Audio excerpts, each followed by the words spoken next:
السلام علیکم دوستو، میرا نام ڈاکٹر ابو عبداللہ ہے اور میں ڈاکٹر ہوں۔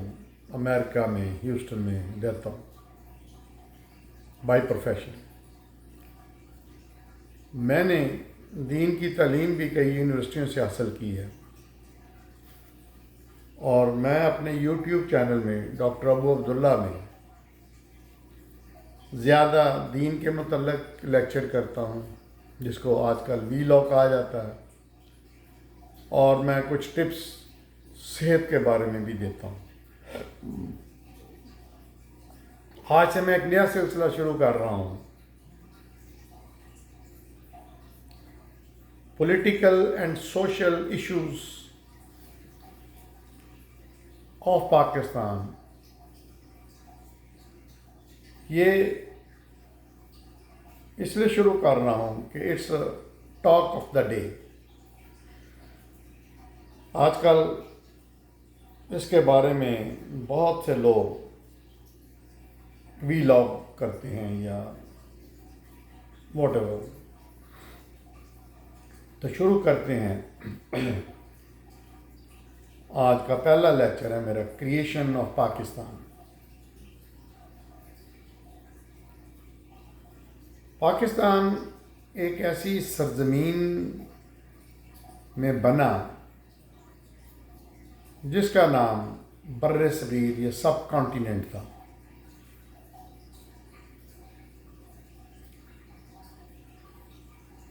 اس میں ہندوستان کا بڑا حصہ تھا، تو اسی میں سے پاکستان نکلا۔ مسلمانوں نے، مسلمان واریئرز نے، مسلمان حملہ آور کہہ لیں، انہوں نے چاہے جہاد کی غرض سے یا اپنی حکومتوں کو پھیلانے کی غرض سے اس خطے میں حملے کیے یا آئے۔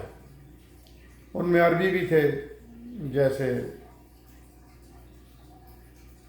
حجاج بن یوسف نے محمد بن قاسم کو عرب سے بھیجا، عرب کی سرزمین سے بھیجا۔ اچھا، اس سے پہلے بھی حضرت عمر کے زمانے میں بھی کچھ مسلمانوں نے یہاں پہ دین کے پھیلاؤ کے لیے، دین کی دعوت کے لیے، تبلیغ کی غرض سے بھی کچھ دستے بھیجے تھے۔ اچھا، یہ کئی علماء حضرات جن میں بڑے بڑے آج کل کے پاکستان میں اردو بولنے والے لوگ ہیں، وہ یہ کہتے ہیں کہ جی جہاد اس وقت فرض ہوتا ہے کہ جب پرسیکیوشن ہو۔ اس میں جاوید احمد غامدی کا بڑا نام ہے۔ وہ صاحب کبھی بھی جہاد کی بات نہیں کرتے، چاہے فلسطین ہو، چاہے افغانستان ہو، چاہے اپنا کشمیر ہو، کوئی بھی جگہ ہو۔ وہ اپنی ان کی ایک سوچ ہے، ریسرچ ہے، تحقیق ہے کہ پہلے حکومت ہونی چاہیے۔ وہ بھی ٹھیک ہے کسی حد تک۔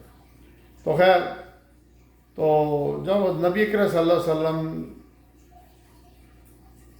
مبعوث ہوئے تو انہوں نے اسلام کی دعوت پھیلانے کا کام کیا۔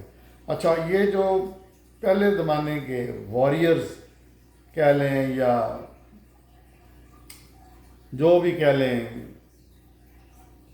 وہ جب کسی ملک میں جاتے تھے تو وہاں 3 شرائط پیش کرتے تھے، اور یہ قرآن میں ہے، باقاعدہ قرآن میں، کہ یا تو اسلام قبول کرو، اسلام کی دعوت دیتے تھے کہ اسلام قبول کر لو۔ دوسری شرط یہ ہوتی تھی کہ اگر اسلام نہیں قبول کرنا، تم لوگوں نے غیر مسلم رہنا ہے، تو اس کے لیے ایک ٹیکس دو جس کا نام قرآن نے جزیہ رکھا۔ لیکن حکومت ہماری ہوگی، کنٹرول ہمارا ہوگا، اصول ہمارے ہوں گے، تم ہماری رعایا ہوگے۔ اگر یہ بھی قبول نہیں تو پھر لڑائی کے لیے، جنگ کے لیے، جہاد کے لیے تیار ہو جاؤ۔ جہاد کے اوپر میرے کافی لیکچر ہیں قرآن سے، تو یہ شرطیں رکھتے تھے۔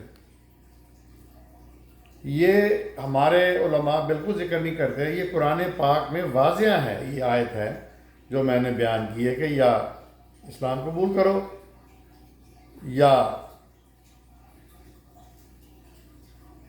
ہمیں جزیہ دو۔ نمبر 3، اگر دونوں قبول نہیں ہیں تو پھر لڑائی کے لیے تیار ہو جاؤ، جنگ کرو۔ اچھا، یہ کیوں کہتے تھے؟ ان کا دماغ خراب تھا، وہ مسلط کرتے تھے اپنی حکمرانی یا اپنی طاقت نہیں، یہ اللہ کا پیغام تھا جو وہ دیتے تھے۔ یہ اللہ نے ان کو حکم دیا تھا۔ جو صحیح مسلمان ہوتا ہے وہ اللہ کے اور قرآن کے احکامات پہ عمل کرتا ہے۔ تو اللہ چاہتا ہے کہ اس کا پیغام، اس کا قانون، اس کی شریعت پوری دنیا میں لاگو ہو۔ تو یہ اللہ کا حکم ہے، اس میں پرسیکیوشن بھی آتی ہے، اس میں ظلم عدوان بھی آتا ہے، لیکن اللہ چاہتا ہے کہ اس کے احکامات کو پوری دنیا میں نازل کیا جائے، اور ہمیں وہ کہتا ہے مسلمانوں کو کہ یہ کام آپ نے کرنا ہے۔ تو حضرت عمر فاروق کے زمانے میں بھی، جیسے میں بتا رہا تھا، کہ اس خطے میں مسلمان آئے حملہ آور، تو لیکن وہ ان کا اثر زیادہ دیر نہیں رہا۔ پھر اس کے بعد حجاج بن یوسف جب گورنر بنا تو اس نے محمد بن قاسم کی سربراہی میں ایک لشکر بھیجا، اس میں جو سندھ کی طرف سے آیا، جو دیبل کو انہوں نے فتح کیا پہلے، وہ راجہ داہر جس نے مسلمان لڑکیوں کو، عورتوں کو قید کیا ہوا تھا، وہاں سے اس نے ان کو چھڑایا، شکست دی، مندر توڑے، اور اس کے بعد وہ ملتان تک آئے۔ لیکن سیاسی چپکلش کی وجہ سے، جو کہ حکمرانوں میں ہوتی ہے، خلفاء میں ہوتی ہے، ان کو واپس بلا لیا گیا۔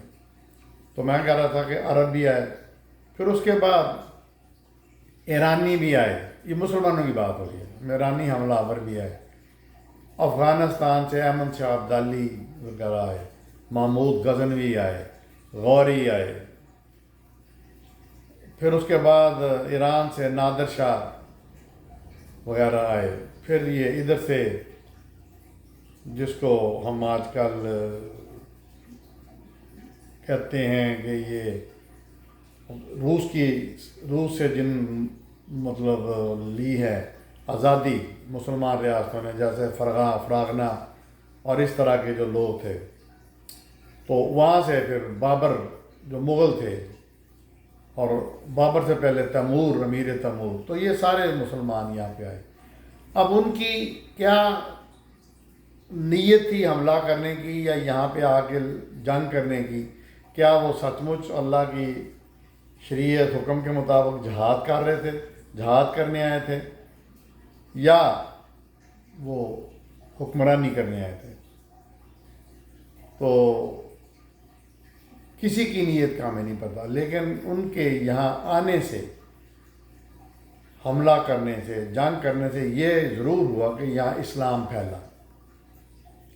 اسلام کی جو تھی وہ، ویسے تو یہ بھی کہا جاتا ہے کہ کیرالا میں شاید ہندوستان میں سب سے پہلے مسلمان آئے، اور وہ تاجر تھے، اور انہوں نے دین کی تبلیغ بھی کی، اور ہندوستان میں سب سے پہلی مسجد جو تھی وہ وہاں بنائی گئی۔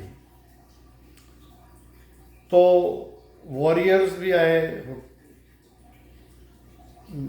اور دین کے مبلغ بھی آئے، تاجر بھی آئے اس خطے میں۔ تو مسلمان جو تھے وہ اسلام پھیلتا گیا، مسلمان بڑھتے گئے۔ جب مسلمان یہاں پہ آئے تو انہوں نے مسجدیں بھی بنائیں، انہوں نے دین کے ادارے بھی بنائے، جو اپنا مدرسے بھی بنائے تعلیم کے بھی۔ تو انہوں نے تقریباً 1000 سال حکومت کی اس خطے میں۔ تو 1000 سال حکومت کے بعد اب آپ جب انڈیا میں جاتے ہیں، انڈیا میں پاکستان اور انڈیا میں جاتے ہیں، جو اس وقت پاکستانی بنا تھا، تو چپے چپے پہ اسلام کے، مسلمانوں کے نشانات ہیں، موجودگی کے، حکمرانی کے نشانات ہیں۔ یہ آج کل ایک بدبخت شیطان نما شخص قابض ہے، حکمران ہے، جس کا نام مودودی، جس کا نام مودی ہے۔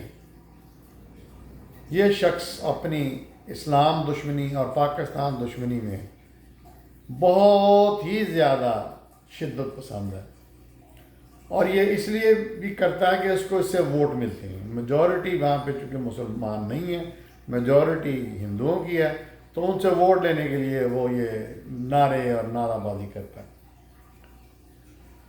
تو اب اس نے مسجدیں بھی ڈھائی ہیں، مسجد بابری مسجد بھی ڈھائی ہے، اور بھی مسجدیں چھوٹی چھوٹی ڈھائی ہیں، اور مسلمانوں کے اوپر ظلم و ستم بھی کیا ہے۔ اور مسلمان وہ جو کہ غریب غربا تھے، کمزور تھے، ان کے اوپر طاقتور مسلمانوں کو یہ ہاتھ نہیں ڈالتا، کیونکہ وہاں پہ بڑے بڑے مسلمان بڑے بڑے بزنس کرتے ہیں، بہت بڑے بڑے بزنس کرتے ہیں۔ میں جب انڈیا گیا ہوں تو میں نے دیکھا کہ مسلمان وہاں پہ بہت پروسپیرس کرتے ہیں۔ یہ جو غریب ان کے ہتھے چڑھ جاتے ہیں نا، اس کو کوئی گاؤں رکشا کی بنیاد پر گاؤں ماتا کو بےعزتی کے، ان کے سلاٹر کرنے پہ، اس طرح کی حرکتیں کر کے یہ ان کو مار دیتے ہیں۔ خیر، تو میں یہ بتا رہا تھا کہ اس خطے میں چپے چپے میں، اور یہ شخص جو مودی جیسا شیطان ہے، اس نے رہنا تو نہیں ہے، کوئی بھی مشکل نہیں رہتا، اس نے مر جانا، اس نے بھی مر جانا، اس کی چتا کو بھی جلایا جائے گا۔ تو اب کتنے تم مسلمانوں کے نشانات مٹا دو گے، مسلمانوں کی تاریخ مٹا دو گے؟ اس کے دو تین اسی کی طرح کے جانور نما انسان اس کے ساتھی ہیں، جو کہ یہ بڑی شدت سے کرتے ہیں مسلمانوں کو تباہ کرنے کا، مسلمانوں کو مارنے کا۔ تو یہ کتنی دیر زندہ رہیں گے؟ لیکن جو اس خطے میں نشانات ہیں، مساجد ہیں، مسلمانوں کے گھر ہیں، مسلمانوں کی رہائشیں ہیں، جو مسلمان رہتے ہیں، جو مسلمانوں کے کاروبار ہیں، وہ تم ختم نہیں کر سکتے۔ کمنگ ٹو دا پوائنٹ، 1000 سال انہوں نے حکومت کی۔ جو ہندو ہے بیسیکلی یہ ایک لڑاکا قوم نہیں ہے، یہ بڑے ٹیمٹ سے لوگ ہیں، بڑے ہی کمزور دل و دماغ کے لوگ ہیں، یہ بڑے ہی زیادہ لڑائی نہیں۔ ان میں دو قومیں ہیں، ایک راجپوت، ایک مراٹھا۔ ان لوگوں نے، یہ تھوڑے سے جنگجو ہیں، اور انہوں نے تھوڑی بہت جس کو کہتے ہیں لڑائیاں لڑی مسلمانوں کے خلاف، لیکن کچھ خاص ان کا اثر نہیں ہوا، کچھ خاص کامیابیاں نہیں لے سکے۔ یہ ہندو میں بہادر ہیں، مراٹھا اور راجپوت، تو ہندوؤں میں تو انہوں نے کچھ لڑائیاں لڑی، لیکن کامیاب نہیں ہو سکے، مطلب مسلمان فوجوں سے کامیاب نہیں ہو سکے۔ تو یہ بیسیکلی ٹمڈ لوگ۔ تو 1000 سال تو مسلمانوں نے حکومت کی، جو کہ زیادہ باہر سے آئے، ہندوستان کے باہر سے آئے، بر صغیر کے باہر سے آئے۔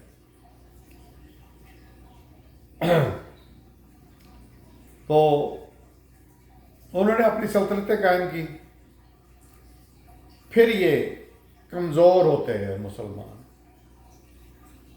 پھر تاج برطانیہ کے نیچے یہ انگریز جو تھے وہ اپنے انگلینڈ سے نکلے، یو کے جس کو کہتے ہیں، یونائٹڈ کنگڈم۔ یہ یورپ میں چھوٹے چھوٹے ملک تھے، پرتگال، فرانس، جرمنی، اپنا انگلستان۔ تو یہ چھوٹے چھوٹے ملک تھے۔ جب ان کی آبادیاں بڑھیں تو انہوں نے یہ اپنے ملکوں سے نکلے، اور انہوں نے دنیا کے اوپر اپنا پھیلاؤ شروع کر دیا، قبضے شروع کر دیے۔ اب جب مسلمان کمزور ہوئے اپنی حرکتوں کی وجہ سے، دین سے دوری کی وجہ سے، تو ان لوگوں نے ان علاقوں پہ قبضہ شروع کر دیا۔ ان کی یہاں ہندوستان میں